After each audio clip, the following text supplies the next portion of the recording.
শিবারাধ্য পঞ্চতত্ত্ব স্বরূপিণ শ্রী হরি পুরুষং বন্দে শ্রী জগদ্বন্ধু সুন্দরম বন্দেহং পরমানন্দং মহাবতারণং পরম কৃষ্ণ গৌরী জগদ্বন্ধু বন্দে ভক্তা জগদ্গুরু বন্দে শ্রীকৃষ্ণ চৈতন্য নিত্যানন্দ সহোদিত গৌরদয়ে পুষ্পবন্ত চিত্র সন্ধ তমনদ অনর্পিতং চরিং চিরাত করুণয়াবতীর্ণ কলু সমর্পয়তু উন্নত জলরসাং সভক্তিস্য হরিপুরট সুন্দর দ্যুতি কদম্ব সন্দীপিত সদা হৃদয়ে কন্দরে স্ফুরতু সচিমঙ্গল বর্হাপিরভিরামং মৃগমদ তিলকং কুণ্ডলাক্রান্ত গণ্ডং কুঞ্জাক্ষং কুম্ভকণ্ঠং স্মিতোষভুতং স্বাদরিণেস্তু বেণুং শ্যামং শান্তং ত্রিভঙ্গং রবিকর বসনং ভূষিতং বৈজয়ন্তাং বন্দে বৃন্দাবনস্থং যুবতী শতবৃতং ব্রহ্মগোপালকেশং মূকং করোতি বাচালং পঙ্গুং লঙ্ঘয়তি গিরিং যৎকৃপাতমহং বন্দে পরমানন্দমাধবং বাঞ্ছাকল্পতরুভ্যশ্চ কৃপাসিন্ধুভ্যৈব চ পতিতানাং পাবনেভ্যো বৈষ্ণবেভ্যো নমো নমো জয় রূপ সনাতন ভট্ট রঘুনাথ শ্রীজীব গোপাল ভট্ট দাস রঘুনাথ এই ছয় গুসারি করি চরণ বন্দন যাহা হইতে বিঘ্ন নাশ বিষ্ট পূরণ হরে কৃষ্ণ কৃষ্ণ কৃষ্ণ হরে হরে হরে রাম রাম রাম হরে হরে জয় জগবন্ধু হরি হরি বল জয় জগবন্ধু জয় জগবন্ধু জয় শ্রী গৌরী ম্যাডাম। আজকে ভাগবতী কথায় আমরা আস্বাদন করব হিরণ্যকশিপু বধের কথা। পরীক্ষিত মহারাজ সুখদেব গোস্বামী পাদকে নিবেদন করে জিজ্ঞাসা করছেন, হে ব্রহ্ম, আমার মনে একটা সংশয় দেখা যাচ্ছে। সেই সংশয়টা হচ্ছে,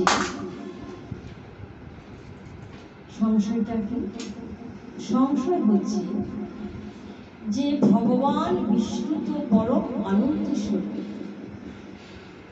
তিনি সকলের আনন্দদাতা, তার কাছে সকলেই তো সমান, কিন্তু তিনি কেন ইন্দ্রিয় ইষ্ট সাধনের জন্য বৈষম্য আচরণ করলেন?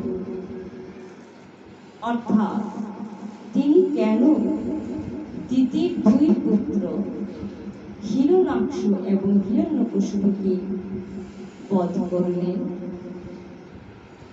পরীক্ষিত মহারাজের এই কথা শ্রবণ করি সুখদেব গোস্বামী উত্তরে বললেন, আমি তোমার এই প্রশ্নে আমি প্রসন্ন হলাম। ঠিক একই প্রশ্ন তোমার ঠাকুর দাদা যুধিষ্ঠির মহারাজ, তিনি এই প্রশ্নটি জিজ্ঞাসা করেছিলেন নারদ। একই কথা তিনি বলেছিলেন যে কেন বিষ্ণু হিরণ্যাক্ষ ও হিরণ্যকশিপুকে দিদির এই দুই পুত্রদ্বয়কে বধ সাধন করলেন। তার উত্তরে নারদ যা বলেছিলেন আমি তাহাই তোমাকে বলছি। একবার ব্রহ্মার পুত্র চতুষ্ষণ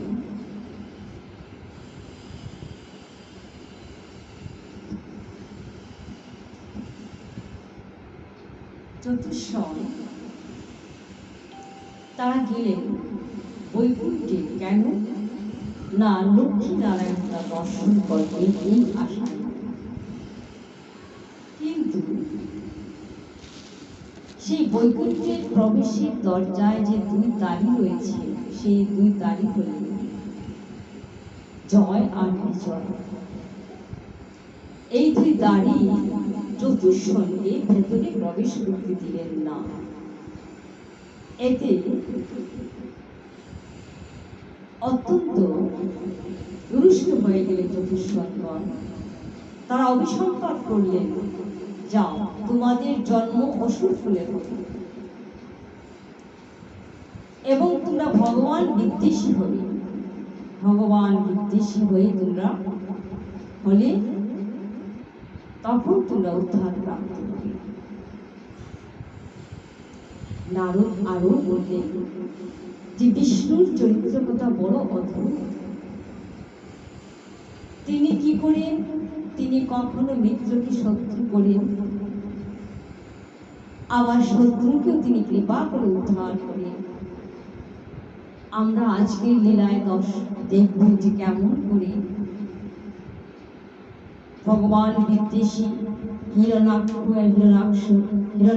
এবং হিরণ্যকশিপুকে ভগবান উদ্ধার করলেন। ভগবান বিষ্ণু যখন হিরণ্যাক্ষকে বরাহরূপে বধ করলেন, এই সংবাদ শুনে বা দেখে প্রধান্বিত হয়ে উঠল হিরণ্যকশিপু। সে জোর কণ্ঠে সে প্রতিজ্ঞাবদ্ধ হয়ে বলল যে আমি আমার ভ্রাতার প্রতিশোধ নেব। আমি সেই বিষ্ণুকে বধ সাধন করব। সে সমস্ত দৈত্যকুলকে সান্ত্বনা প্রদান করল, ভ্রাতার উদ্দেশ্যে তর্পণাঞ্জলি নিবেদন করল, অনেক আত্মীয় বর্গকে সন্তুষ্টি প্রদান করে সে বলল আমি আমার সুর দ্বারা বিষ্ণুকে বধ করব। এবং সে সমস্ত দৈত্যকুলকে কি করল? তাদের দ্বারা স্বর্গে যেখানে তপস্যা হচ্ছে, যাগ যজ্ঞ বেদ অধ্যয়ন হচ্ছে, সর্বত্র একটা উৎপীড়নের চেষ্টা করল, উৎপীড়িত করে তুলল। স্বর্গে প্রবেশ করে তছনছ করে দিতে লাগলো। সমস্ত দেবতাগণ স্বর্গলোক ছেড়ে তারা অলক্ষিতভাবে এই পৃথিবীতে বিচরণ করতে লাগলেন। এই সমস্ত করে হিরণ্যকশিপু তপস্যার দ্বারা অজেয় অমর হওয়ার জন্য সে মন্দ পর্বতে চলে গেল। সেখানে ব্রহ্মার তপস্যায় লিপ্ত হল। ব্রহ্মাকে সন্তুষ্টি প্রদান করে সে বর লাভ করবে, এই উদ্দেশ্যে তপস্যা শুরু করল। যেহেতু হিরণ্যকশিপু চলে গেছেন মন্দর পর্বতে, দেবতাটা একটু নিশ্চিন্ত বলে তারা আবার স্বর্গলোকে ফিরে যে যার স্থানে তারা অভিষিক্ত হয়ে তারা নিজ নিজ কাজ করছে। এদিকে এত কঠিন তপস্যা, এই তপস্যার দ্বারা যেন হিরণ্যকশিপুর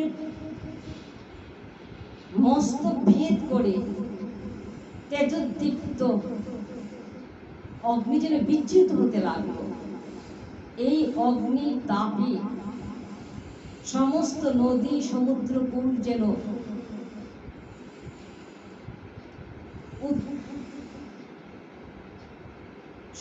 স্তব্ধ হয়ে যেতে লাগলো।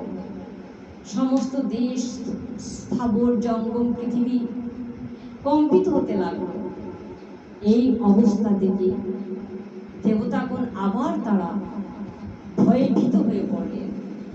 সমস্ত দেবগণ তখন চলে গেলেন আবার ব্রহ্মার কাছে, গিয়ে নিবেদন করলেন, হে ব্রাহ্মণ দেব, আপনি আমাদের রক্ষা করুন, আপনি হিরণ্যকশিপুকে বর প্রদান করুন, নতুবা যে নিস্তার নেই।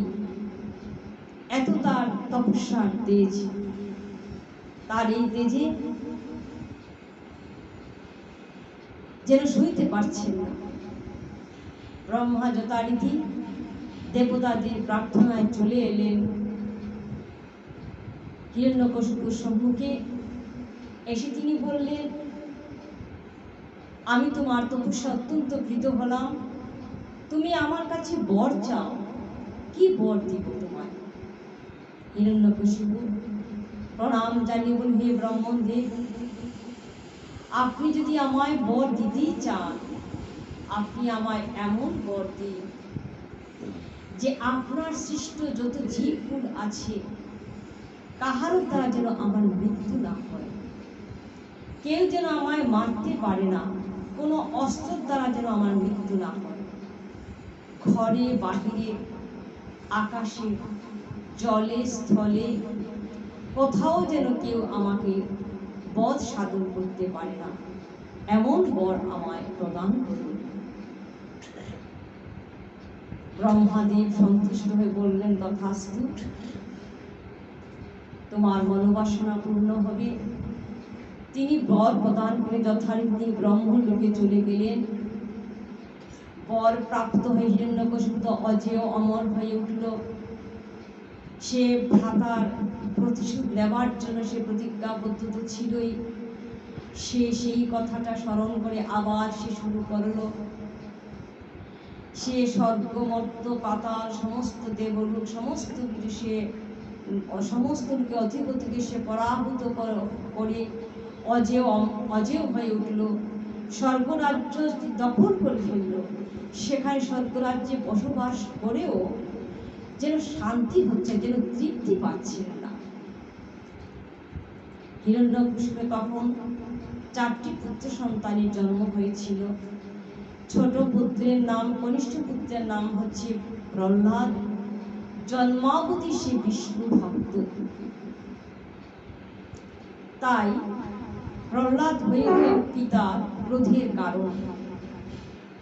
পিতা যতই পুত্রকে বুঝান, সে যেন বিষ্ণু স্মরণ না করে, যে যেন পিতার শাসনে, পিতার কথায় সে যেন চলে, ততই যেন প্রহ্লাদ পিতার কথা বাক্যকে উপেক্ষা করছেন। তিনি বিষ্ণুর জয়গানই দিয়ে যাচ্ছেন। পুত্র পিতার কথা না শোনাতে হিরণ্যকশিপু ক্রোধান্বিত হয়ে উঠল। সে তখন তার গুরুদেব শুক্রাচার্য, তার 2 পুত্রদ্বয়কে ডাকলো এবং তাদের গুরুকুলে প্রহ্লাদকে দিয়ে তাদের বুঝিয়ে দিল, যেন তাদের শিক্ষায় শিক্ষিত করে যেন সে বিষ্ণু পদে যে ভক্তি সেটা যেন তার নষ্ট হয়ে যায়, সেই জন্য তাদের শিক্ষায় শিক্ষিত হয়ে ওঠে। গুরু পুত্রদ্বয় প্রহ্লাদকে যথারীতি তাদের আশ্রমে নিয়ে গেলেন, অনেক প্রকার শিক্ষা প্রদান করলেন, কিন্তু প্রহ্লাদ কোনো শিক্ষাই গ্রহণ করছেন না। অনেকদিন শিক্ষা চলল, প্রহ্লাদ বিন্দুমাত্র কিছু গ্রহণ করলেন না শিক্ষা। একদিন পিতা প্রহ্লাদকে ডেকে পাঠালেন, পুত্র কিনা, কনিষ্ঠ পুত্র, বড় প্রিয় পুত্র, তাকে হিরণ্যকশিপু কোলে নিয়ে বসলেন। বসে জিজ্ঞাসা করলেন, পুত্র, এতদিন পরে তুমি এসেছো, আচ্ছা বলো, তুমি গুরুকুলে এতদিন তুমি কি শিক্ষা গ্রহণ করেছ? প্রহ্লাদ বললেন, পিতা,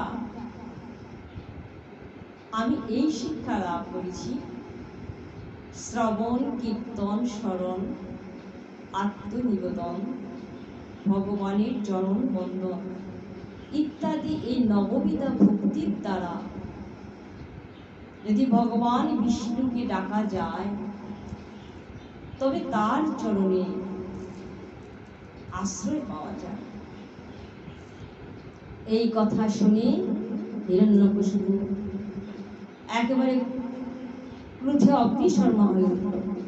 কি, এতদিনে এই শিক্ষা তুমি গুরুকুলে শিখেছ? গুরুপুত্রদ্বয় তোমায় এই শিক্ষা প্রদান করলো? তিনি গুরুপুত্রদ্বয় ডেকে পাঠালেন। তোমরা কি আমার প্রহ্লাদকে এই শিক্ষা প্রদান করেছ?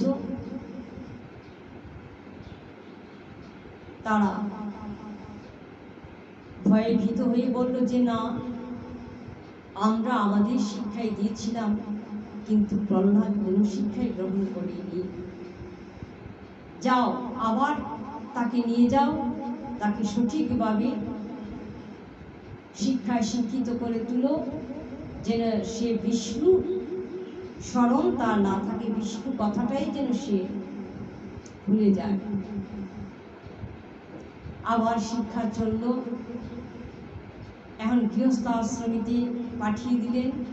সেখানে ধর্ম, অর্থ, কাম এই চারটি বিষয়ে, এই তিনটি বিষয়ে শিক্ষা প্রদান করছে। কিন্তু যতই প্রহ্লাদকে শিক্ষা দেওয়া হচ্ছে, প্রহ্লাদ তাদের কোনো শিক্ষাই গ্রহণ করছেন না। যখন গুরু পুত্রদ্বয় তাদের নিজের কাজে একটু বাহিরের দিকে চলে যান, তখন প্রহ্লাদ সহপাঠীদের ডেকে বুঝিয়ে বলে, দেখ, এই মানব জন্ম বড় দুর্লভ জন্ম। 84 লক্ষ জন্ম জনি ভ্রমণ করতে করতে এই জন্ম লাভ হয়। এই দুর্লভ মানব জন্মে ছোটবেলা থেকে ভাগবতের কথা স্মরণ মনন করতে হয়। শ্রী হরি যে একমাত্র, তার স্মরণ চরণ বন্দনাই যে আমাদের একমাত্র কাজ। এইভাবে তিনি সহপাঠীদের বুঝান শ্রী হরির কথা, বিষ্ণু ভক্তির কথা, কি করে বিষ্ণুপদে ভক্তি লাভ হবে ইত্যাদি কথা। সহপাঠীগণ প্রহ্লাদের কথায় শুনে উঠে বসে তারা প্রহ্লাদকে একদিন জিজ্ঞাসা করি, আচ্ছা প্রহ্লাদ, কেমন করে তুই এমন শিক্ষায় শিক্ষিত হলি এত ছোটবেলার থেকে? তখন প্রহ্লাদগণ সহপাঠীদের বলো, হে দ্বৈত পুত্রগণ, শোনো, আমি যখন আমার মায়ের গর্ভে ছিলাম, তখন আমার পিতা ছিলেন মন্দর পর্বতে তপস্যায়। আমার মায়ের নাম ছিল কয়াদু। পিতা যখন মন্দর পর্বতে ছিলেন, তখন অসুরকুল স্বর্গাদিতে আক্রমণ করলে বহু দৈত্য পত্নীগণ এদিক ওদিক সবাই ভয়ে ছুটে পালিয়ে যেতে লাগলো। সেই সময় ইন্দ্র কি করলে, তিনিও আমার মাতাকে হরণ করে তিনি পালিয়ে নিয়ে যাচ্ছেন। পথের মধ্যে দেখা পেলেন নারদ। শ্রী নারদ দেখে বললেন, একি ইন্দ্র, তুমি এই কয়াধু, এই নারীকে তুমি কেন হরণ করছো? কেন নিয়ে যাচ্ছ? কোথায় নিয়ে যাচ্ছ? ইন্দ্র বললেন যে এ তো গর্ভবতী, এর গর্ভে এক সন্তান আছে। অসুরের পুত্র তো অসুরই হবে, এর যখন জন্ম হবে তখনই আমি তাকে বধ সাধন করবো। এ কি বলছো ইন্দ্র তুমি? তুমি কি জানো, দ্বৈতকুলের পত্নী হলেও তার গর্ভে যে শিশু, সে তো নিষ্পাপ, সে ভগবত ভক্ত হবে। জানো কি তুমি, তাকে বধ সাধন করলে তুমি তোমার স্বর্গলোক থেকে ভ্রষ্ট হবে, সেই লোক আর তোমার থাকবে না। এই কথায় ভীত হয়ে ইন্দ্র বললেন, তিনি ছেড়ে দিলেন। দিয়ে তিনি সেই প্রহ্লাদের মাতা কয়াদুকে তিনি প্রদক্ষিণ করলেন। প্রদক্ষিণ করে প্রণাম জানিয়ে ক্ষমা চেয়ে তিনি চলে গেলেন। নারদ তখন আমার মাতাকে তিনি তার আশ্রমে নিয়ে গেলেন। নিয়ে বললেন, যতদিন না তোমার স্বামী তপস্যা সেরে না ঘুরবে, ততদিন তুমি আমার আশ্রমে বাস করবে এবং তুমি ইচ্ছা গর্ভবতী হবে। এবং নারদ বহু বিষ্ণু ভক্তির কথা, জ্ঞানের কথা, আদেশ উপদেশ দিতে লাগলেন আমার মাতাকে। আমি মায়ের গর্ভ থেকে সব শ্রবণ করেছি, সব আমি শুনেছি, আজ আমার সব মনে পড়ছে, তাই আমি তোমাদের সেই আদেশ উপদেশ দিচ্ছি। যখন অসুর পুত্রদ্বয় গুরু পুত্রদ্বয় ফিরে এলেন, তারা এসে দেখে যে দ্বৈত পুত্রগণ, যে প্রহ্লাদের সহপাঠীগণ সব যেন বিষ্ণু ভক্তির কথায়, সেই কথায় অনুরাগী হয়ে উঠল, সেই ভাব তাদের মধ্যে জেগে উঠল। তখন কি করলেন গুরুপুত্রদ্বয়? তারা শুক্রাচার্য নিজেই তিনি এসে হিরণ্যকশিপুকে, অদ্বৈত রাজকে তিনি তার এই কথা তিনি জানালেন যে তারা এখন এই শিক্ষা তার গ্রহণ তো করেনি, বরং প্রহ্লাদের সঙ্গে আমাদের দ্বৈতকুলের যে ছাত্রবাদ তারাও বিষ্ণু ভক্তে, কথা ভক্তে ভক্তিমান হয়ে উঠছে। এই কথা শুনে হিরণ্যকশিপু একেবারে ক্রোধে জ্বলে উঠল, রে পুত্র, রে দুর্মতি, আজ তুই কি তোর মৃত্যু ডাকছিস? আয়, আজ আমি নিজের হাতে তোকে বধ সাধন করব। এই বলে তুই তোর মৃত্যুকে ডেকে আনছিস। এই বলে তিনি চলে এলেন পুত্রের কাছে। পুত্র পিতাকে বলছেন, পিতা, এ কি বলছো তুমি? বিষ্ণু তো তোমার শত্রু নন, তোমার সেই দুর্মতি মনটাই তো তোমার শত্রু। বিষ্ণু সকলের পরম মিত্র, তিনি যে সকলের বল, তিনি যে সকলের পরম দেবতা। আরো প্রধান্বিত হয়ে উঠলেন, বললেন, রে পুত্র, বল, তুই আমার নাম কর, এই সর্বকে সর্বত্র আমি বিরাজমান, তুই বিষ্ণু কথা ভুলে যা। তোর বিষ্ণু যদি সর্বত্র থাকে, তাহলে আমি বলি, এই যে সম্মুখে স্তম্ভ যে আছে বল, সেই স্তম্ভে কি তোর এই ভগবান বিষ্ণু আছে? আমি যদি এখন তোকে হত্যা করি, সে কি এসে তোকে রক্ষা করবে? প্রহ্লাদ বললেন, হে পিতা, বিষ্ণু যখন সর্বত্র বিরাজমান, তখন এই স্তম্ভের মধ্যেও তিনি বিরাজমান আছেন। কি? অগ্নি সিংহাসন থেকে ছুটে এসে এক মুষ্ঠাঘাতে যেই সেই স্তম্ভের মধ্যে আঘাত করলো, অগ্নি স্তম্ভ ভেঙে গেল। সেই স্তম্ভ থেকে তখন বেরিয়ে আসলেন অপূর্ব এক মূর্তি, অর্ধ নর অর্ধ পশু, নরসিংহ রূপে গর্জন করতে করতে বেরিয়ে আসলেন নরসিংহ অবতার রূপে। এই মূর্তি দেখে ভয়ে ভীত হয়ে পড়ল দ্বৈতরাজ। সে তখন তার গদা নিয়ে এগিয়ে গেল তাকে আঘাত করতে। আঘাত করতে উদ্ধত হলো, যেমন গরুর যেমন সর্পকে ধরে ফেলে, ঠিক তেমনি সে নরসিংহ দেব তিনি দ্বৈতরাজকে তিনি ধরে ফেললেন। তাকে ধরে নিয়ে যে তার দেশে প্রধান সেই রাজ দরবারে তার দেশে বসে তিনি তার উরুর মধ্যে নৃসিংহকে হিরণ্যকশিপুকে নিলেন, নিয়ে তার গুরু দেশে শুয়ে তার নখের দ্বারা তিনি তার উদরে তিনি আঘাত করে তাকে হত্যা করলেন, তাকে মৃত্যুদণ্ড দিলেন। যেমনটি ব্রহ্মা বর দিয়েছিলেন, না জলে, না স্থলে, না ঘরে, না বাহিরে, না আকাশে, না ভূমিতে কোথাও যেন আমার মৃত্যু না হয়, ঠিক বর অনুযায়ী তিনি তার উরুর মাঝে রেখে নখের দ্বারা, কোনো অস্ত্র না ধরে নখের দ্বারা তার উদর ভেদ করে তার প্রাণবায়ু ভেদ করে তার প্রাণবায়ু চলে গেল। যখন হিরণ্যকশিপু বধ সাধন হলো, তখন এক ক্রোধের মূর্তি, এদিকে স্বর্গ থেকে পুষ্প বৃষ্টি হলো, অপ্সরাগণ এরা নৃত্য শুরু করলো, গন্ধর্ব সঙ্গীত করলো, কিন্তু এমন ক্রোধের মূর্তির সম্মুখে কোনো দেবতাই আর যেতে সাহসী হল না। প্রত্যেকে দূর থেকে স্তব স্তুতি করছেন, কিন্তু কেউই তার নিকটবর্তী হতে সাহসী হচ্ছেন না। ব্রহ্মা তখন কি করলেন? প্রহ্লাদকে পাঠিয়ে দিলেন, যাও প্রহ্লাদ, তুমি যাও কাছে গিয়ে তুমি স্তব স্তুতি করে তুমি সান্ত্বনা প্রদান করো। প্রহ্লাদ তখন, শিশু প্রহ্লাদ তখন কিছুটা নিকটবর্তী হয়ে এগিয়ে ভূমিতে বসে তিনি করজোড়ে নৃসিংহ দেবতার তিনি স্তব স্তুতি করতে শুরু করেন। তার স্তবে সন্তুষ্ট হয়ে সেই নরসিংহ দেবতা তিনি এগিয়ে এসে প্রহ্লাদের মস্তকে হস্ত অর্পণ করলেন। হস্তের স্পর্শে যেন একটা রোমাঞ্চ খেললো সমস্ত দেহে, আনন্দাশ্রু বইতে লাগলো প্রহ্লাদের চোখে। তিনি তাকে আদর করলেন। প্রহ্লাদের নরসিংহ দেবতার স্পর্শে প্রহ্লাদ আনন্দে আপ্লুত হয়ে যায়, আনন্দাশ্রু বইতে লাগলো। তখন তিনি বলেন, হে প্রহ্লাদ, তুমি আমার কাছে বর চাও, তুমি কি চাও? তুমি যা চাইবে আমি তাই দিব। প্রহ্লাদ বলছে, আমি কি চাইব? যে কাম মানুষের সমস্ত কিছু নাশ করে, সে কাম আমি চাই না। না প্রহ্লাদ, তুমি চাও আমার কাছে বর চাও। তখন বললেন যে আপনার স্পর্শে আমার পিতা পবিত্র হয়েছে।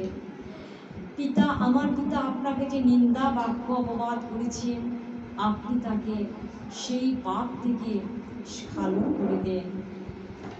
হিরণ্যকশিপু তখন বললেন যে ঠিক আছে, তাই হবে।